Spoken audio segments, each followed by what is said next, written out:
চার ধামের নাম তো অনেকেরই জানা। আসলে কোথায় আছে এই চার ধাম? কেনই বা এই চার ধামকে এত পবিত্র মানা হয়, তা হয়তো অনেকেরই অজানা। চলুন আজ সেই রহস্যময় চার ধামের ইতিহাসের পথে, যেখানে ভগবানের আশীর্বাদে লুকিয়ে আছে মুক্তির দরজা। তো ভিডিওটি লাস্ট পর্যন্ত দেখতে থাকুন। বদ্রীনাথ ধাম উত্তরাখণ্ডের চামোলি জেলায় সমুদ্রপৃষ্ঠ থেকে প্রায় ৩৩০০ মিটার উচ্চতায় হিমালয়ের কোলে অবস্থিত। ভগবান বিষ্ণুর বদ্রীনারায়ণ রূপ এখানে পূজিত হয়। পুজো করা হয় শঙ্খ চক্র ও গদা সহকারে। বিশেষত শীতকালীন সময়ে প্রায় 6 মাস বদ্রীনাথ মন্দির বন্ধ থাকে প্রচণ্ড তুষারপাতের কারণে। বিশ্বাস করা হয় মহর্ষি নারদ এখানে তপস্যা করেছিলেন। তখন ভগবান বিষ্ণু তাকে আশীর্বাদ দিতে বদ্রীবৃক্ষের ছায়ায় বাস শুরু করেন। সেই থেকেই এই বদ্রীনাথ নাম। দ্বিতীয়, দ্বারকা ধাম। এটি গুজরাতের পশ্চিম উপকূলে আরব সাগরের তীরে অবস্থিত। ভগবান শ্রীকৃষ্ণ এখানে পূজিত হন। এখানে দৈনিক 6 বার পুজো হয়। মন্দিরে শঙ্খধ্বনি আর আরতি অত্যন্ত বিখ্যাত। পুরাণ মতে মথুরা ছেড়ে ভগবান শ্রীকৃষ্ণ যখন নিজের রাজ্য স্থাপন করেন, তখন সমুদ্রের তীরে এই শহর গড়ে ওঠে। বিশ্বাস করা হয় দ্বারকা ছিল শ্রীকৃষ্ণের রাজধানী। তৃতীয়, জগন্নাথ ধাম।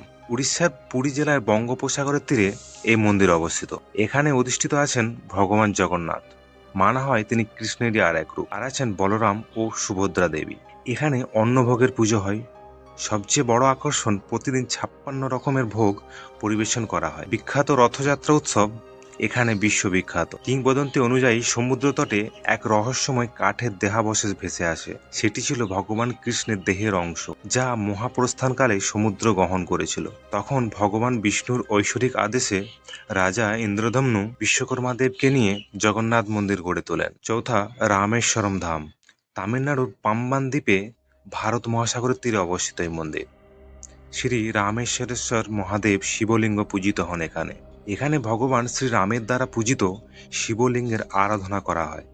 মন্দিরে 22টি পবিত্র কুণ্ডে স্নান করা বিশেষ পুণ্যকর বলে মনে করা হয়। রামায়ণ অনুযায়ী শ্রীরাম রাবণ বধের আগে এই শিবের পুজো করতে এই শিবলিঙ্গ স্থাপন করেন।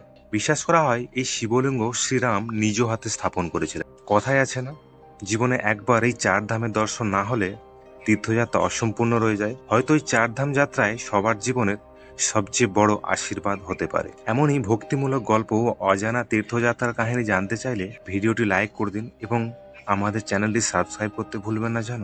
আপনার একটি সাবস্ক্রাইব আমাদের নতুন ভক্তিময় গল্পে পৌঁছে দিতে সাহায্য করবে। ধন্যবাদ, সবাই ভালো থাকবেন।